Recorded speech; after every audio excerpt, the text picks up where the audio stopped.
Hello everyone, আর আমার YouTube channel দি এডুইস্টে তোমাদের সকলকে স্বাগত। আজ আমরা এইচএস ভোকেশনাল স্ট্রিমের একাদশ শ্রেণীর পাঠ্য ইংরেজি বিষয়ে জিম করবেটের লেখা একটি গল্প লালাজি পাঠ করতে চলেছি। লক্ষ্য করো, গল্পটিতে প্রথমেই ইন্ট্রোডাকশন পার্টে দুটো প্যারাগ্রাফ দেওয়া আছে, আর এরপর যদি আমরা গল্পটিকে প্রত্যেকটা প্যারাগ্রাফ হিসেবে ভাঙি তাহলে দেখা যায় সর্বমোট 12টি প্যারাগ্রাফ রয়েছে। চলো তাহলে শুরু করা যাক ইন্ট্রোডাকশন পার্ট থেকে।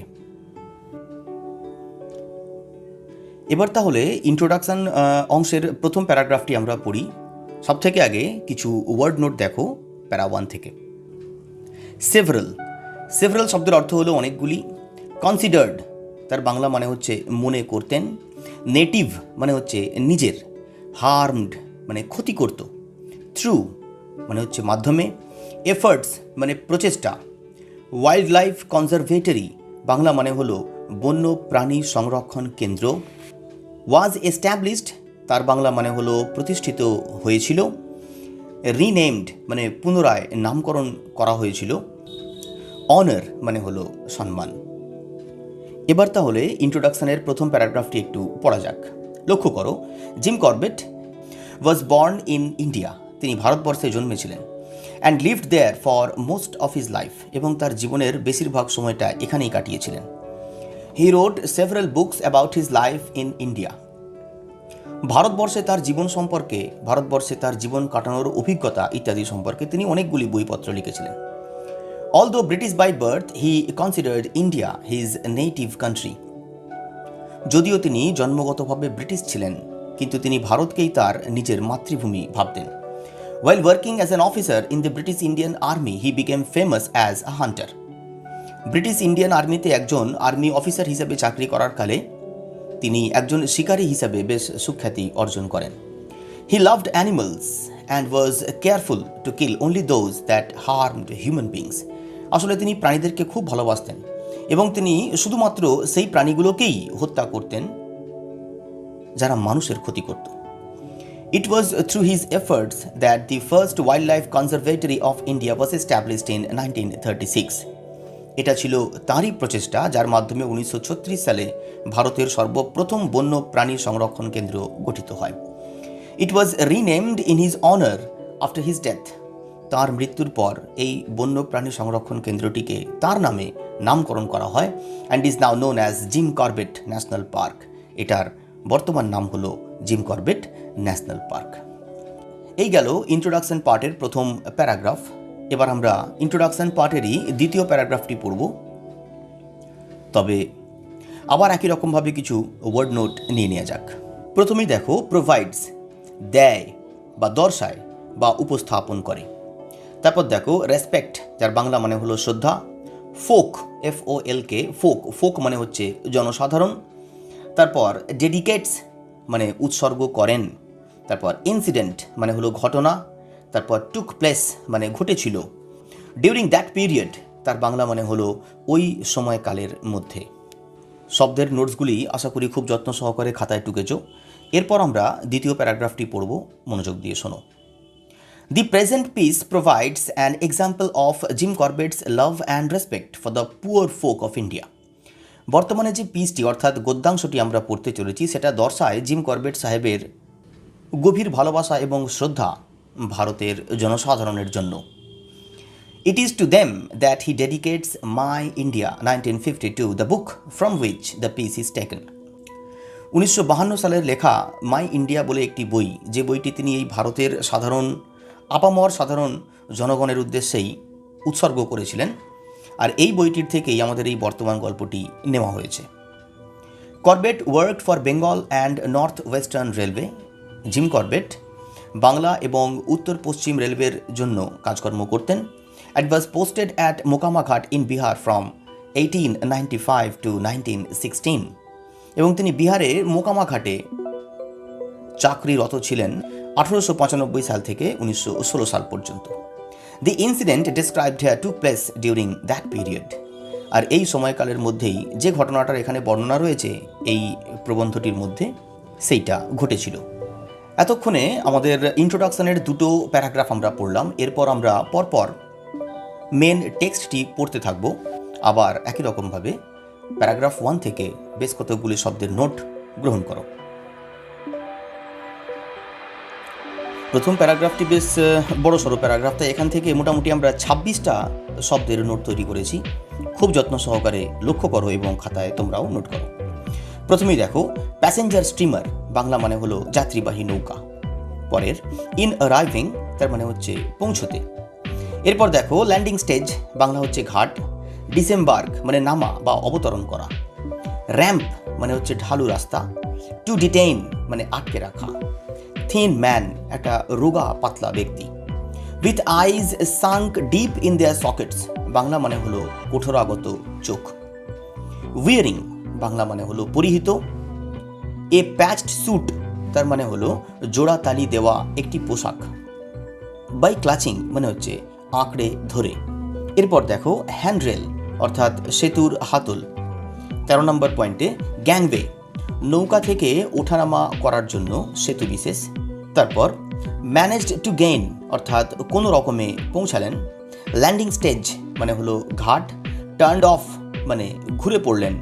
ফিবল মানে দুর্বল। এজ অফ দ্য রিভার মানে নদীর ধারে। আর হচ্ছে ভায়োলেন্টলি অ্যান্ড রিপিটেডলি সিক মানে সাংঘাতিকভাবে অসুস্থ হয়ে পড়া। হ্যাভিং স্টুপড মানে ঝুঁকে পড়ে। শিট মানে চাদর।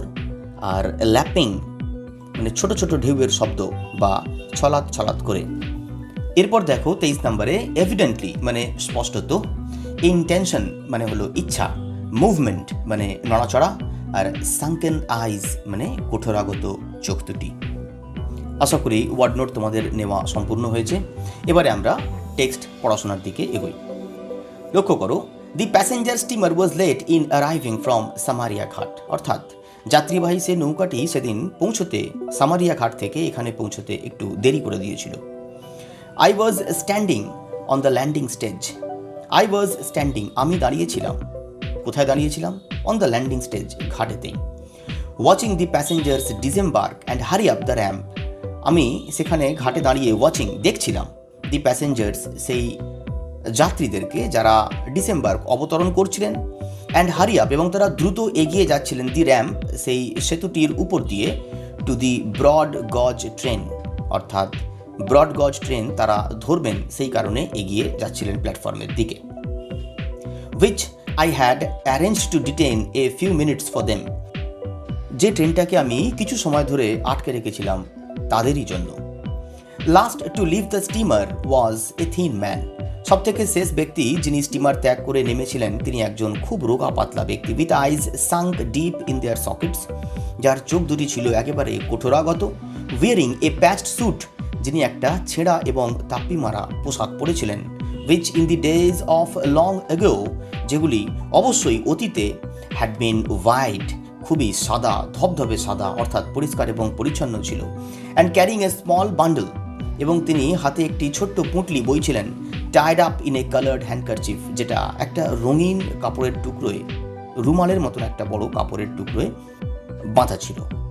By clutching the hand rail of the gangway নৌকা থেকে ওঠানামা করার জন্য যে সেতু বিশেষ তার হাতলটিকে কষে আঁকড়ে ধরে। ফর সাপোর্ট একটু সাপোর্টের জন্য। He managed to gain the landing stage তিনি ঘাটে নামতে সক্ষম হলেন। But he turned off at the ramp walked with slow and feeble steps to the edge of the river and was violently and repeatedly sick কিন্তু তিনি র্যাম্পের সামনে এসে হাজির হয়েই ঘুরে পড়লেন। খুবই ধীর এবং দুর্বল পদক্ষেপ নিতে নিতে তিনি নদীর অর্থাৎ গঙ্গা নদীর ধার পর্যন্ত পৌঁছে গেলেন এবং সেখানে গিয়ে তিনি সাংঘাতিকভাবে অসুস্থ হয়ে পড়লেন। Having stooped to wash his face, he opened his bundle, took from it a sheet, spread it on the bank and lay down with the Ganges water lapping the soles of his feet. Having stooped to wash his face, তার মুখটিকে ধোয়ার জন্য ঝুঁকে পড়ে he opened his bundle তিনি তার সেই পুঁটলিটিকে খুললেন। took from it a sheet এটার থেকে একটি চাদর বিশেষ তিনি বার করলেন। spread it on the bank তিনি সেই নদীর পাড়ে এটাকে বিছিয়ে দিলেন। and lay down with the Ganges water lapping the sole of his feet এবং সেখানে তিনি শুয়ে পড়লেন যখন সেই গঙ্গার জল তার পায়ের তালু দুটিকে স্পর্শ করে যাচ্ছিল বারংবার। Evidently he had no intention of catching the train স্পষ্টতই তাকে দেখেই বুঝতে পারা যাচ্ছে যে তার ট্রেন ধরার অর্থাৎ ব্রডগজ ট্রেন ধরার কোনো ইন্টেনশন বা ইচ্ছা ছিল না। For when the warning bell rang, যখন ট্রেন ছাড়ার পূর্বে ওয়ার্নিং বেল বাজানো হলো, অ্যান্ড দ্য ইঞ্জিন হুইসেলড, এবং সেই ট্রেনটির ইঞ্জিন যখন বাঁশি দিল, হি মেড নো মুভমেন্ট, তিনি এতটুকু নড়াচড়া করলেন না। He was lying on his back, তিনি তার পিঠের ভরে শুয়েছিলেন। And when I told him he had missed his train he opened his sunken eyes, যখন আমি তাকে বললাম যে তিনি তার ট্রেন মিস করে দিয়েছেন, তখন তিনি তার সেই কঠোরাগত চোখ দুটোকে খুললেন, to look up at me, আমার দিকে তাকিয়ে দেখার জন্য। অ্যান্ড সেড, এবং তিনি আমাকে বললেন, I have no need of trains sahib, for I am dying, হে সাহেব, আমার ট্রেন ধরার কোনো প্রয়োজন নেই, কারণ আমি মরতে চলেছি। তাহলে এতক্ষণে প্রথম প্যারাগ্রাফের পড়াশোনা সমাপ্ত হলো। এবার আমরা শুরু করব দ্বিতীয় প্যারাগ্রাফ পড়তে, কিন্তু তার আগে একই রকমভাবে কিছু ওয়ার্ড নোট দেখে নাও। ফার্স্টে দেখো হটেস্ট, যে উষ্ণতম, তারপর অ্যাট ইটস ওয়ার্স্ট, মানে সবচাইতে খারাপ অবস্থায়, তারপর ফুট অফ দি গ্যাংওয়ে, অর্থাৎ সেতুটির একেবারে গোড়ায়, সাসপেক্টেড, সন্দেহ করেছিলাম, লেড, মানে সঙ্গে করে নিয়ে গিয়েছিলাম, সেপারেটেড, অর্থাৎ পৃথক করেছিল, মেড হিম কমফর্টেবল, আরামের ব্যবস্থা করলাম, ডিট্যাচড, মানে একটু দূরে অবস্থিত, আর সার্ভেন্টস কোয়ার্টার্স, মানে চাকরদের থাকার ঘর। চলো এবার টেক্সটটা দেখি। It was the mango season, the hottest time of the year, এটা ছিল আমের সময়, বছরের উষ্ণতম সময় এটা। When cholera is always at its worst, যখন কলেরা রোগটা তার চরম অবস্থায় দেখা দেয়। When the man passed me at the foot of the gangway, যখন সেই লোকটি গ্যাংওয়ের পাশ দিয়ে আমাকে পাশ কাটিয়ে চলে গেল, I suspected he was suffering from cholera, আমি তখনই সন্দেহ করে ফেললাম যে সে কলেরায় ভুগছিল। And my suspicions were confirmed, এবং আমার সন্দেহ নিশ্চিত হলো, when I saw him being violently sick, যখন আমি তাকে সাংঘাতিকভাবে অসুস্থ অবস্থায় নদীর পাড়ে দেখলাম। In reply to my questions the man said, আমার প্রশ্নের উত্তরে লোকটি বলেছিল, হি ওয়াজ ট্রাভেলিং অ্যালোন, সে একাই পথ ভ্রমণ করছে, and had no friends at Mokama Ghat, এবং তার এই মোকামা ঘাটে কোনো বন্ধু, কোনো পরিচিত কেউই নাই। So I helped him to his fit, তাই আমি তাকে নিজের পায়ে উঠে দাঁড়াতে সাহায্য করলাম। অ্যান্ড লেড হিম, এবং আমি তাকে নিয়ে চললাম, দ্য 200 ইয়ার্ডস, সেই 200 গজ পথ, that separated my bungalow from the Ganges, যেটা গঙ্গা থেকে আমার বাংলোকে পৃথক করে, অর্থাৎ গঙ্গার পাড় থেকে আমি তাকে আমার বাংলোর দিকে নিয়ে চললাম। Then I made him comfortable in my punkah coolies house, তারপর তাকে আমি আমার পাঙ্খা কুলির ঘরে খুব আরামের সঙ্গে, খুব যত্নের সঙ্গে রাখলাম। উইচ ওয়াজ এমটি, পাঙ্খা কুলির সেই ঘরটা ফাঁকাই পড়েছিল। And detached from the servants quarters, এবং আমার অন্যান্য চাকরদের যে থাকার জায়গা, সেখান থেকে সেটা একটু দূরবর্তী ছিল, অর্থাৎ বেশ নিরাপদ ছিল। কলেরা খুব ছোঁয়াচে রোগ, তাই কলেরা পেশেন্টকে বাকিদের কাছ থেকে একটু পৃথকই রাখতে হয়। আর এই পাঙ্খা কুলি বলতে কারা? পাঙ্খা কুলি হচ্ছে সেই চাকর যারা এই সাহেবদেরকে পাশে দাঁড়িয়ে হাওয়া করতো পাখা দিয়ে।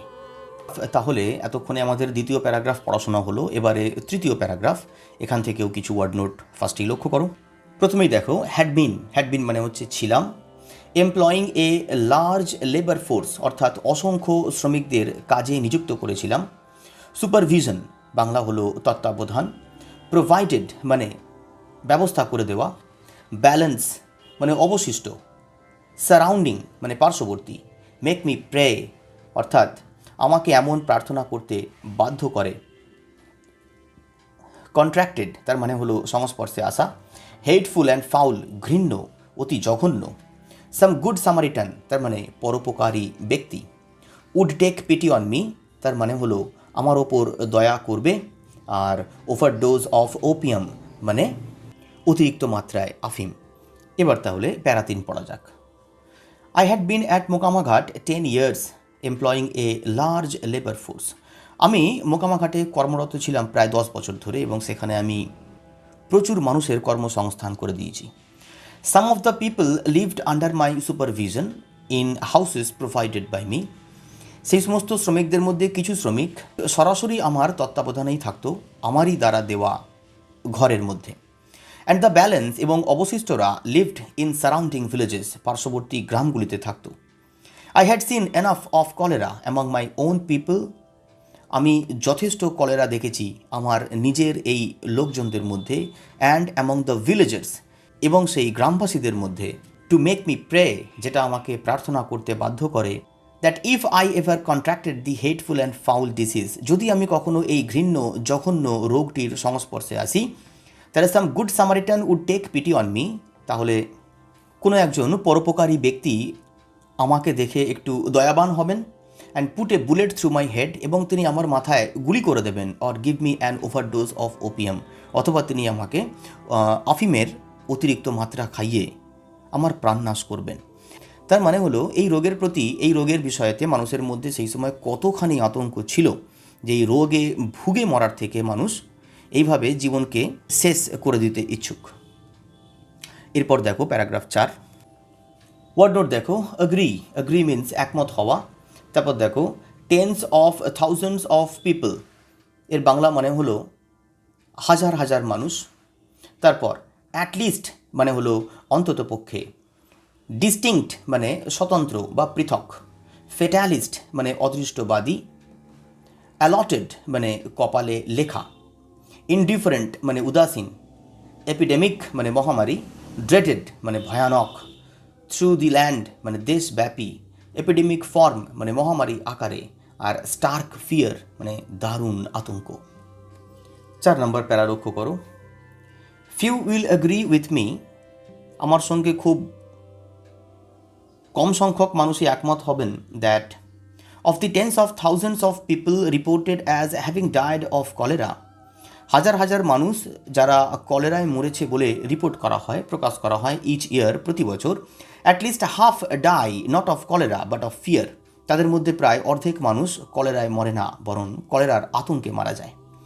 We who live in India as distinct from those who visit the country for a longer or shorter period, আমরা যারা এই ভারত দেশে বসবাস করি, আমরা পৃথক তাদের থেকে পৃথক যারা অল্প সময়ের জন্য বা দীর্ঘ সময়ের জন্য ভারতে বিদেশ থেকে জাস্ট ভ্রমণ করতে আসেন, তা সেই আমরা হচ্ছি আর ফেটালিস্ট, আমরা হচ্ছি অদৃষ্টবাদী মানুষ।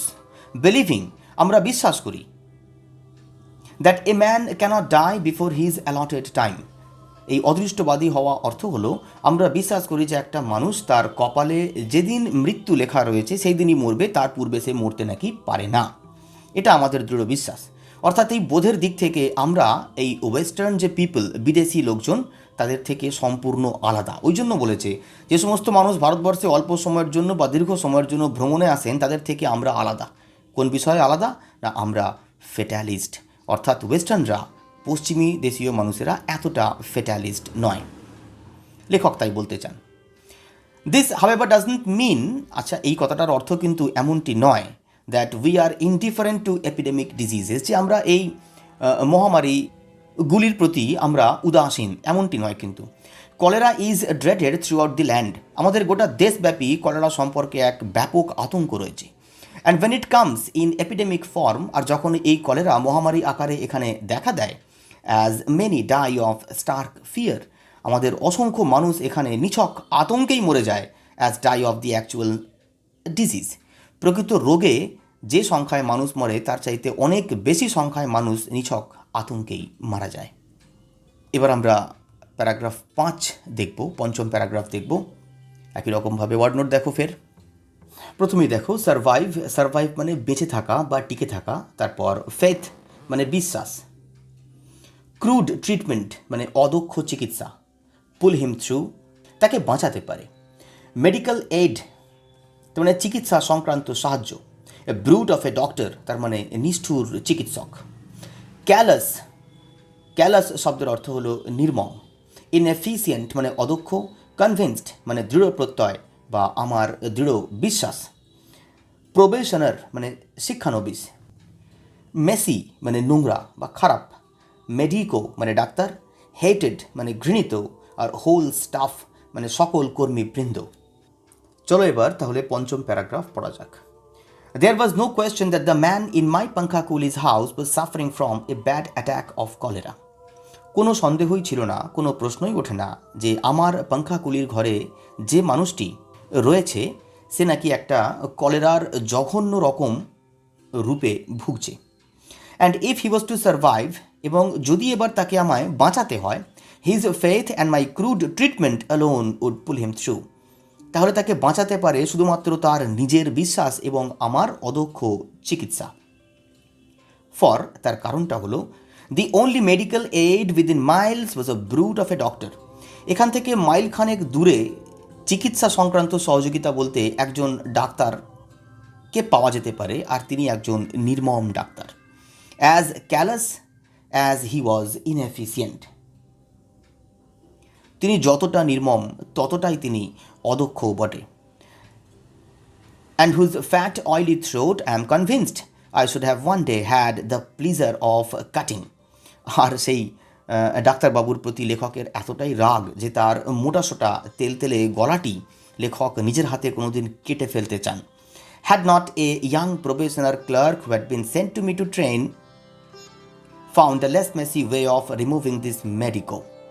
লেখক তার এই ভয়ঙ্কর ইচ্ছার থেকে বিরত থাকলেন, কারণ তাকে বিরত করেছিল তারই একজন প্রবেশনার ক্লার্ক, অর্থাৎ একজন ক্লার্ক, শিক্ষানবিশ clerk, who had been sent to him to train, যে প্রশিক্ষণ পাওয়ার জন্য, যাকে প্রশিক্ষিত হওয়ার জন্য যাকে তার কাছে পাঠানো হয়েছিল।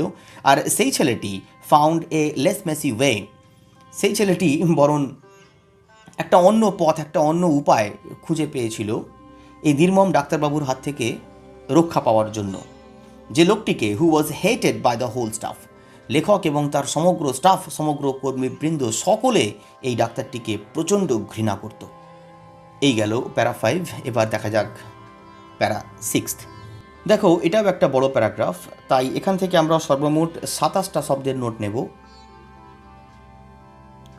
লক্ষ্য করো, ফার্স্টেই স্পেয়ার, দিতে পারা বা খরচ করা। তারপর টু নার্স, চিকিৎসা করার জন্য। অন মাই হ্যান্ডস মানে আমার হাতে। এক্সপেক্ট, আশা করা। কাস্ট মানে জাতি। সাফারার মানে ভুক্তভোগী। ফার্দার মানে এর সাথে সাথে।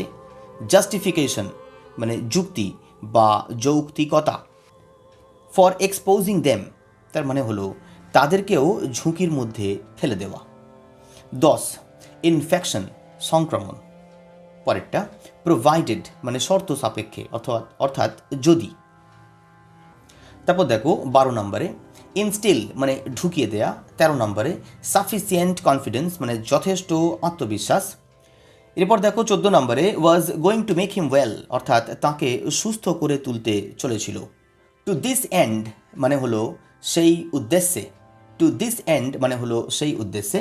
16 কম্পাউন্ড মানে বাড়ির চৌহদ্দি। তারপর ক্রিমেশন মানে দাহ সৎকার। 18 নম্বরে কোঅপারেশন, বাংলা হলো সহযোগিতা। 19 নম্বরে দেখো ইনস্পাইট অফ মানে হচ্ছে সত্ত্বেও। তারপর জয়েন্ট এফার্টস মানে যৌথ প্রচেষ্টা। তারপর দেখো র্যালিড মানে সুস্থ হয়ে উঠল। ফ্রম দেন অন বাংলা হচ্ছে তারপর থেকে। রিমেইন্ড মানে পড়ে রইল। ড্রেন্স আউট মানে বার করে দেয়। ডিজিজ মানে রোগ। এবল মানে সক্ষম। আর হিজ স্টোরি মানে তার নিজের সম্পর্কে তথ্য। I couldn't spare much time to nurse the thin man. এই রোগা পাতলা ব্যক্তিটির চিকিৎসার জন্য আমি খুব বেশি সময় অতিবাহিত করতে পারলাম না। For I already had 3 cholera patients on my hands, তার কারণ আমার হাতে অলরেডি আরও 3 জন কলেরা পেশেন্ট ছিল। From my servants I could expect no help, আমার চাকর বাকরদের কাছ থেকে আমি তেমনটি সাহায্য আশা করতে পারি না। For they were of a different caste to the sufferer, কারণ যে লোকটি ভুক্তভোগী আমার ঘরের মধ্যে পড়ে রয়েছে সেই লোকটির থেকে আমার চাকরেরা ভিন্ন জাতির মানুষ ছিল। তারা লক্ষ্য করো ভারতীয় সেই সময়কার সমাজে জাতিভেদ প্রথা কতটা প্রবল ছিল। And further there was no justification for exposing them to the risk of infection, আর এর পরবর্তী ওদেরকেও এই সংক্রমণের ঝুঁকির মধ্যে ফেলে দেওয়ার কোনো মানে হয় না। হাউএভার দিস ডিডন্ট ম্যাটার, যাই হোক তাতে কিছু এসে যায় না। প্রোভাইডেড কিন্তু শর্ত হলো একটাই, I could instil sufficient confidence into the man, যদি আমি এই ব্যক্তিটার মধ্যে যথেষ্ট আত্মবিশ্বাস পুরো দিতে পারি। কী সম্পর্কে আত্মবিশ্বাস? That my treatment was going to make him well, যে আমার এই চিকিৎসাই তাকে সারিয়ে তুলতে চলেছে। To this end I made it very clear, এই প্রসঙ্গে আমি তার কাছে এটা একেবারে স্পষ্ট করে দিলাম, that I had not brought him into my compound to die, তাকে আমি আমার বাড়িতে বসে বসে মরার জন্য নিয়ে আসিনি। And to give me the trouble of cremating him, আর আমাকে সে যেন মৃত্যুর পর সমস্যায় ফেলে দেবে তার আমি দাহ সৎকার করতে থাকি।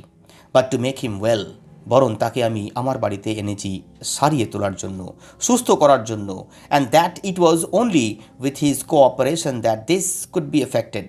আর আমার এই ইচ্ছা একমাত্র সফল হবে যদি তার পক্ষ থেকেও আমি কোঅপারেশন পাই বা সহযোগিতা পাই। That first night I feared that in spite of our joint efforts he would die. তাকে বাড়ি নিয়ে আসার পর সেই প্রথম রাতটা আমি অত্যন্ত টেনশনের মধ্যে ছিলাম। আমি সন্দেহ করেছিলাম যে আমাদের যৌথ যথেষ্ট চেষ্টা ইত্যাদি থাকা সত্ত্বেও সে হয়তো বাঁচবে না, সে মারা যাবে। বাট টুয়ার্ডস মর্নিং হি র্যালিড, কিন্তু সকালের দিকে সে ধীরে ধীরে সেরে উঠতে আরম্ভ করলো। And from then on his condition continued to improve, এবং তারপর থেকে তার অবস্থা ধীরে ধীরে উন্নতি হতে লাগলো, তার অবস্থার ধীরে ধীরে উন্নতি হতে লাগলো। And all that remained to be done was to build up his strength, এবং এরপর শুধু অবশিষ্ট কাজ যেটা আমার হাতে রইল সেটা হচ্ছে শুধুমাত্র তার স্ট্রেংথ, তার ক্ষমতা, তার শক্তিকে ধীরে ধীরে বাড়িয়ে তোলা। Which cholera drains out of the human body, যেটা কলেরা মানব শরীর থেকে বার করে ফেলে দেয় more quickly than any other disease, অনেকটা বেশি দ্রুত অন্য যে কোনো রোগের থেকে। যে কোনো রোগই মানুষের দেহ থেকে তার শক্তিকে ড্রেন আউট করে দেয়, কিন্তু কলেরা এটা অন্যান্য সব রোগের থেকে প্রায় অনেক দ্রুত মাত্রায় করতে পারে। At the end of a week he was able to give him his story, আর মোটামুটি এই সপ্তাহখানেক পর তিনি তার সম্পর্কে কিছু তথ্য আমাকে দিতে সক্ষম হলেন। এবার তাহলে আমরা প্যারাগ্রাফ 7 পড়ব। ওয়ার্ডনোটগুলো লক্ষ্য করো। মার্চেন্ট মানে ব্যবসায়ী, পজেসড মানে তার ছিল, ফ্লারিশিং গ্রেন বিজনেস মানে সমৃদ্ধ শস্যের ব্যবসা, প্রসপার্ড মানে উন্নতি হচ্ছিল, অল ওয়েন্ট ওয়েল তার মানে হলো সব ঠিকঠাক চলছিল, ইন হিজ পসেশন তার মালিকানাভুক্ত, সাফিসিয়েন্ট বাংলা হলো যথেষ্ট, ডেবটস মানে ঋণ, বেরিফট অফ ক্রেডিট মানে হচ্ছে বিশ্বাসের অভাবে, এমপ্লয়মেন্ট মানে চাকরি, হি হ্যাড ট্রেডেড মানে তিনি একদা ব্যবসা করতেন, শর্টলি আফটার মানে কোনো ঘটনার অব্যবহিত পরেই, রবড হিম তার সাথে বঞ্চনা করেছিল, অন হিজ মাস্টার্স বিজনেস তার মানে হলো তার মালিকের ব্যবসা সংক্রান্ত কাজে, হি ওয়াজ টেকেন ইল তার মানে হলো তিনি অসুস্থ হয়ে পড়েছিলেন, অ্যাজ হি গট ওয়ার্স তার বাংলা মানে হবে যখন তার অবস্থা আরও খারাপ হয়। পরের দেখো, ক্রাউলড অ্যাশোর হামাগুড়ি দিয়ে পাড়ে পৌঁছলেন। এরপর দেখো, স্যাক্রেড গ্যাঞ্জেস তার বাংলা মানে হচ্ছে পবিত্র গঙ্গা। হি ওয়াজ এ লালা এ মার্চেন্ট, তিনি ছিলেন আসলে একজন লালা, একজন ব্যবসায়ী। And at one time possessed A flourishing grain business, এবং কোনো এক সময় তার বেশ সমৃদ্ধ শস্যের ব্যবসা ছিল। Then he made the mistake of taking as a partner a man about whom he knew nothing, তারপর তিনি জীবনে একটি ভুল করে বসেন। তিনি একজন ব্যক্তিকে তার ব্যবসার সঙ্গী বানিয়ে নেন যার সম্পর্কে তিনি তেমন কিছু জানতেন না। For a few years the business prospered and all went well, কিছু বছর ধরে তার ব্যবসা বেশ উন্নতি করলো, ভালোই চললো। But one day when he return from a long journey, কিন্তু একদিন এক দীর্ঘ যাত্রা করার পর যখন তিনি বাড়ি ফিরলেন, he found the shop empty, তিনি ফিরে এসে দেখেন তার দোকান সম্পূর্ণ ফাঁকা, অ্যান্ড হিজ পার্টনার গান, এবং সেই তার ব্যবসায়িক সঙ্গী সে তাকে ছেড়ে পালিয়েছে। The little money in his possession was only sufficient to meet his personal debts, তার কাছে যে অল্প পরিমাণ টাকা পয়সা ছিল সেটা যথেষ্ট ছিল তার ব্যক্তিগত সমস্ত ঋণ বাজারে থাকা শোধ করার জন্য। অ্যান্ড বেরিফট অফ ক্রেডিট, এবং তাকে বিশ্বাস করে পরবর্তীকালে কেউ আর জিনিসপত্র দেবে ব্যবসা করার জন্য এমন লোকের অভাব থাকার জন্য he had to seek employment, তাকে এবার চাকরি খুঁজতে হলো। This he found with a merchant with whom he had traded, আর এই চাকরি তিনি খুঁজে পেলেন এমন একজন ব্যবসায়ীর কাছে যার সঙ্গে একদা তিনি নিজে ব্যবসা করতেন।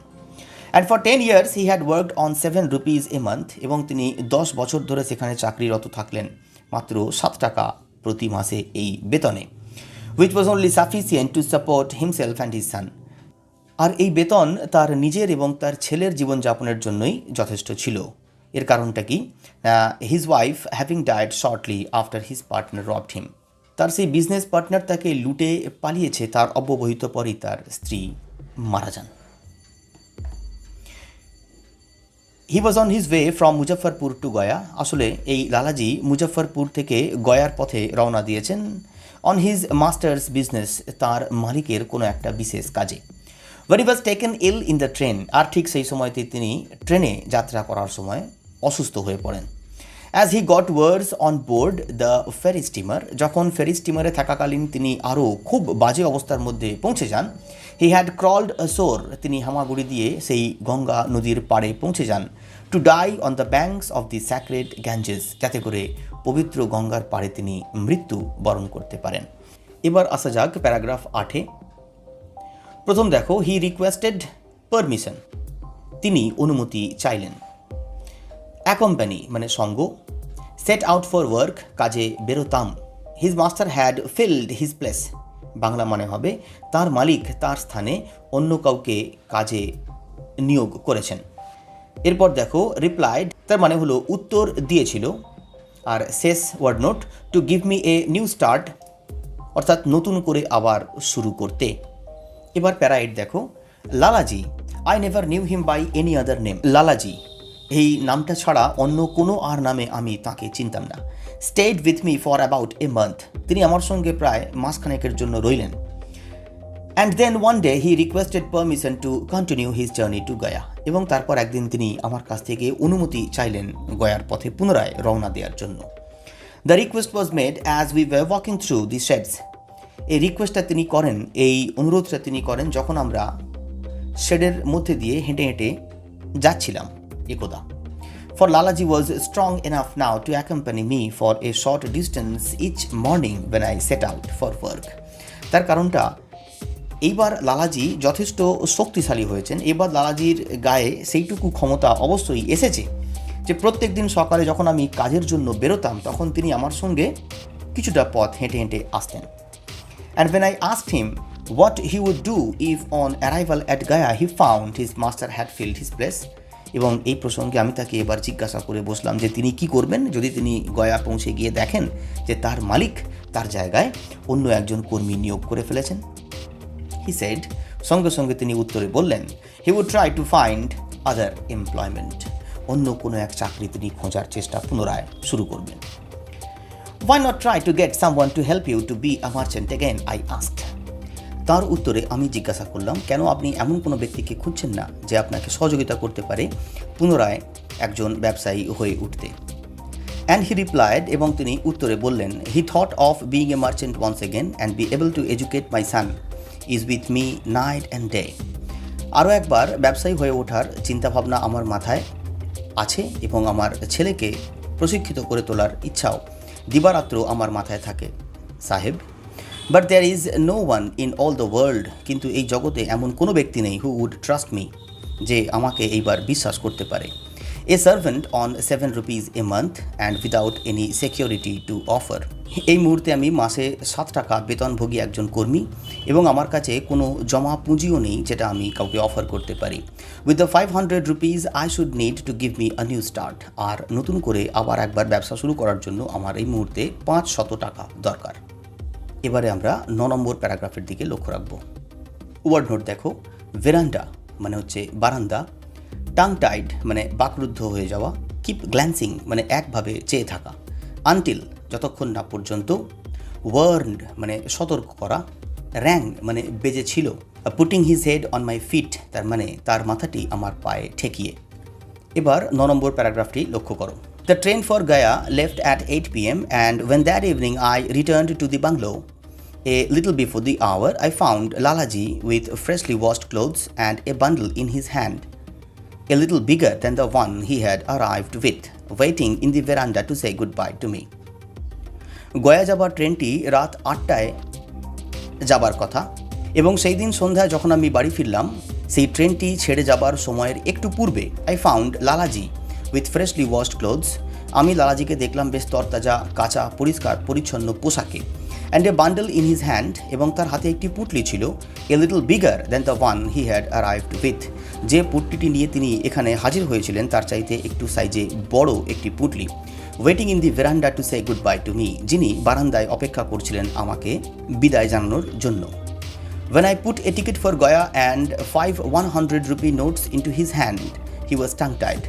যখন আমি তার হাতে একটি গয়া যাবার টিকিট দিলাম এবং তার সঙ্গে 5টি 100 টাকার নোট দিলাম তখন তিনি দেখে সব বাকরুদ্ধ হয়ে গেলেন। All he could do was to keep glancing from the notes in his hand to my face. তিনি তারপর শুধুমাত্র তার হাতে পড়ে থাকা সেই নোটগুলির দিকে এবং আমার মুখের দিকে হাঁ করে চেয়ে রইলেন। Until the bell that warned passengers the train would leave in 5 minutes rang. যখন ট্রেন ছাড়ার 5 মিনিট পূর্বের সতর্ক ঘণ্টাটি বাজল। Then putting his head on my feet, তারপর আমার পায়ে তার মাথা ঠেকিয়ে হি সেড, তিনি বললেন, within 1 year your slave will return you this money. 1 বছরের মধ্যে তোমার এই দাস তোমাকে তোমার এই টাকা ফেরত দিয়ে যাবে। এবার 10 নম্বর প্যারাগ্রাফ দেখো। লেফট মি মানে আমাকে ছেড়ে চলে গিয়েছিলেন। The greater part of my savings তার মানে আমার সঞ্চয়ের একটি বড় অংশ। আই নেভার ডাউটেড মানে আমার কোনো সন্দেহই ছিল না। ফর তার মানে হলো কারণ। এ কাইন্ডনেস মানে দয়াপূর্ণ কোনো কাজ। আর আই ফেল্ট শিওর আমি নিশ্চিত অনুভব করলাম। টেক্সট দেখো। And so Lalaji left me এবং তারপর লালাজি আমাকে ছেড়ে চলে গেলেন। Taking with him the greater part of my savings আমার সঞ্চয়ের একটা বড় অংশ সঙ্গে করে নিয়ে। সেই সময়তে 500 টাকা মানে একটা বড় অঙ্কের টাকা ছিল। That I would see him again I never doubted তার সঙ্গে আমার যে পুনরায় সাক্ষাৎ হবে সে বিষয়তে আমার কোনো সন্দেহই ছিল না। ফর কারণ the poor of India never forget a kindness ভারতীয় গরিবেরা তাদের প্রতি করা কোনো দয়ার কাজ কখনো ভোলে না। But the promise Lalaji had made was I felt sure beyond his powers of accomplishment. কিন্তু যে কথা তিনি আমাকে দিয়ে গিয়েছিলেন আমার সন্দেহ ছিল সেটা তার পরিপূর্ণ করার সাধ্যের বাইরে ছিল। In this I was wrong আসলে আমার এই চিন্তাভাবনায় আমি ভুল ছিলাম। For returning late one evening কারণ একদিন সন্ধ্যাবেলায় একটু দেরি করে বাড়ি ফিরে I saw a man dressed in spotless white standing in my veranda. আমি দেখলাম একজন সাদা ধবধবে পোশাকে আমার বারান্দায় অপেক্ষা করছে। The light from the room behind him was in my eyes তার পিছন থেকে আমার ঘর থেকে আসা আলো আমার চোখে পড়ছিল। And I did not recognise him until he spoke এবং যতক্ষণ না তিনি আমার সঙ্গে কথা বললেন ততক্ষণ তাকে আমি ঠিক চিনতে পারলাম না। ইট ওয়াজ লালাজি আসলে তিনি লালাজি ছিলেন। Come a few days before the expiry of the time limit he had set to himself যে সময়ের মধ্যে তিনি ফিরে আসবেন কথা দিয়েছিলেন তার চাইতে একটু আগেই তিনি আসলে চলে এসেছিলেন। That night as he sat on the floor near my chair সেই দিন রাতে আমার চেয়ারের পাশে তিনি সানেই বসে পড়েছিলেন এবং তিনি বলেছিলেন he told me of his trading transactions তিনি তার ব্যবসায়িক লেনদেন সম্পর্কে আমাকে জানিয়েছিলেন।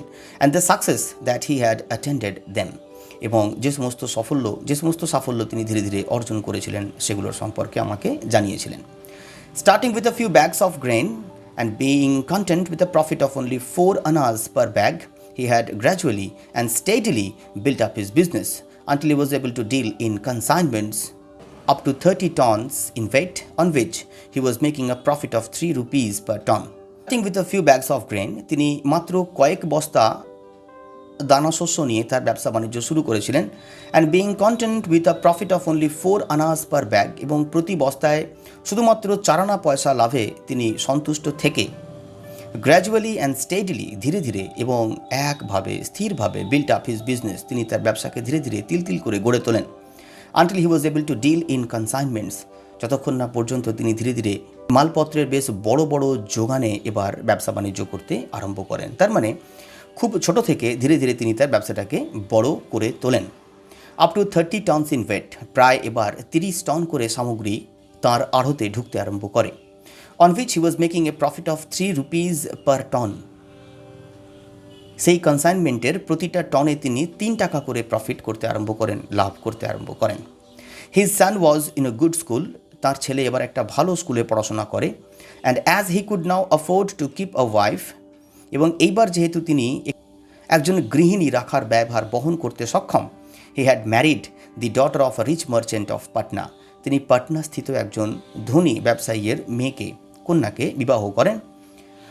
All this he had accomplished in a little under 12 months আর এত কিছু তিনি অর্জন করে ফেলেন মাত্র 1 বছরের ব্যবধানে মাত্র 12 মাসের মধ্যে। As the time drew near for his train to leave, যখন তার ট্রেন ছেড়ে যাবার সময় নিকটে আসে, he laid 5 100 rupee notes on my knee. তিনি আমার হাঁটুর ওপর 5টি 100 টাকার নোট রেখে দেন। Then he took a bag from his pocket, তারপর তিনি তার পকেট থেকে একটি ছোট্ট ব্যাগ বার করেন।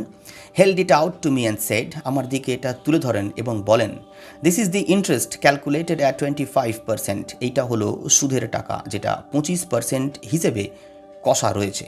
That I owe you on the money you lend me, যেটা আমি তোমাকে ফেরত দিচ্ছি তোমার দেওয়া ধারের পরিবর্তে। I believe I deprived him of half the pleasure he had anticipated. আমার কাছে তিনি যে ইচ্ছা নিয়ে এসেছিলেন তার আমি শুধুমাত্র আংশিক পরিপূর্ণ করতে পেরেছিলাম। From his visit, when I told him it was not our custom to accept interest from our friends, যখন আমি তাকে জানিয়েছিলাম এটা আমাদের রীতি নয় যে আমরা কোনো বন্ধুর কাছ থেকে ইন্টারেস্ট নিই বা সুদ নিই। প্যারা 11 দেখো, বিফোর লিভিং মি মানে আমাকে ছেড়ে যাওয়ার পূর্বে, ডিউরিং দ্য মান্থ অর্থাৎ সেই এক মাস সময়ে, আই স্টেড উইথ ইউ মানে আমি তোমার সাথে থেকেছিলাম, আই হ্যাড টক্স মানে আমি কথা বলেছিলাম, আই লার্নড মানে আমি জানতে পেরেছিলাম, ইউ আর রেডিউসড টু 1 চাপাতি অ্যান্ড এ লিটল ডাল। এইটুকু অংশের বাংলা মানে হলো আর্থিকভাবে তোমার অবস্থা খুব খারাপ হয়েছিল, যে কোনোভাবে তুমি শুধুমাত্র একটি চাপাতি আর একটু ডাল খাদ্য হিসাবে ব্যবস্থা করতে পারতে, এমন একটি অবস্থা। If such time should ever come again, Bangla মানে হলো আবার যদি কখনো তোমার জীবনে এমন দিন আসে। 8 নম্বরে দেখো, পরমেশ্বর ফরবিড অর্থাৎ ঈশ্বর যেন এমন না করেন।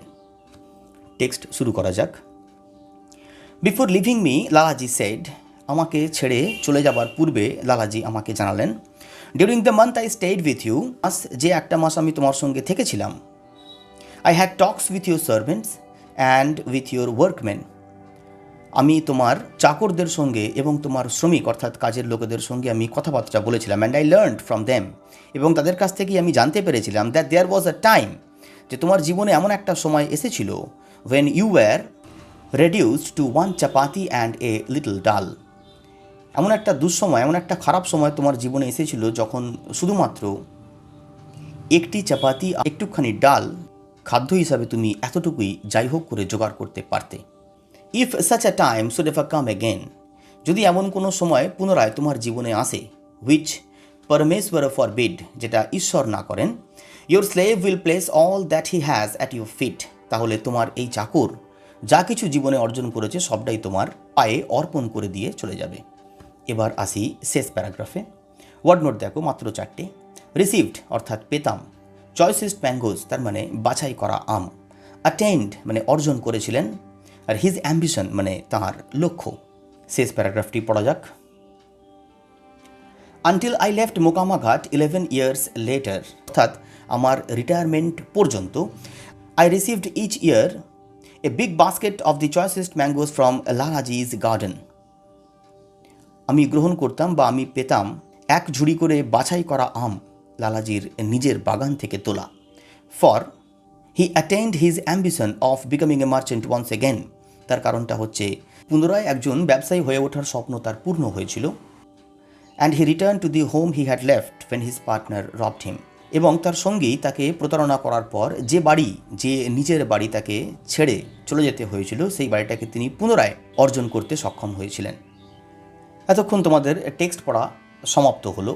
বাড়িতে ভালো করে টেক্সটটিকে রিপিট দাও, এরপর তোমাদেরকে এর ওপরে ভিত্তি করে বেশ কয়েকটা প্রশ্ন উত্তর আমি দেবো, যেগুলো তোমরা কালচার করো। ধন্যবাদ।